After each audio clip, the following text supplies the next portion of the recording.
সানার grand মসজিদে কোরআন হাতে ইবাদতে বসেছেন মুসল্লিরা। পাশাপাশি চলছে সংস্কার কাজ। গম্বুজে নতুন রং, ছাদের অংশ মেরামত এবং দক্ষিণ অংশের কিছু এলাকা পুনরায় খুলে দেওয়ার কাজ করছেন শ্রমিকরা। রমজানের আগে ইবাদতের পরিবেশ প্রস্তুত করতেই এই উদ্যোগ।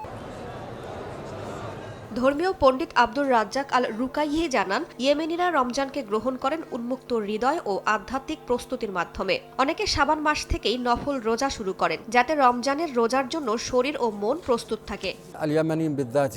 ইসলামী বর্ষপঞ্জি রমজানের আগের মাস শাবানের দিনগুলোতে অনেকেই রোজা রাখেন, আর তখন মসজিদগুলো ইবাদতকারীদের উপস্থিতিতে পরিপূর্ণ হয়ে ওঠে। রমজানকে স্বাগত জানানোরই অংশ এটি। সেই সময়ের পরিবেশও হয়ে ওঠে আধ্যাত্মিক, যেন আগাম রমজানের আবহ। রমজানের আগে মসজিদের দক্ষিণ অংশের সেক্টর 2 এবং সেক্টর 3 এই দুই এলাকায় সংস্কার ও প্রস্তুতিমূলক কাজ করা হচ্ছে। ধর্মীয় সুরকার ও বক্তা ওসামা আল আমির জানান, রমজানকে ঘিরে কিছু ঐতিহ্য নিয়মিতভাবে পালন করা হয়। এর মধ্যে রয়েছে মসজিদ পরিষ্কার, কোরআনের কপি সাজিয়ে রাখা এবং আধ্যাত্মিক জিকির ও গজল। তার মতে রমজান এলে যেন হৃদয় আল্লাহর স্মরণ ও সিয়ামের জন্য প্রস্তুত থাকে।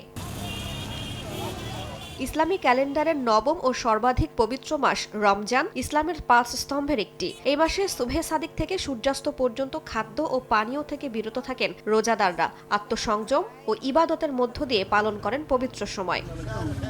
রাইসা জান্নাত, সময় সংবাদ।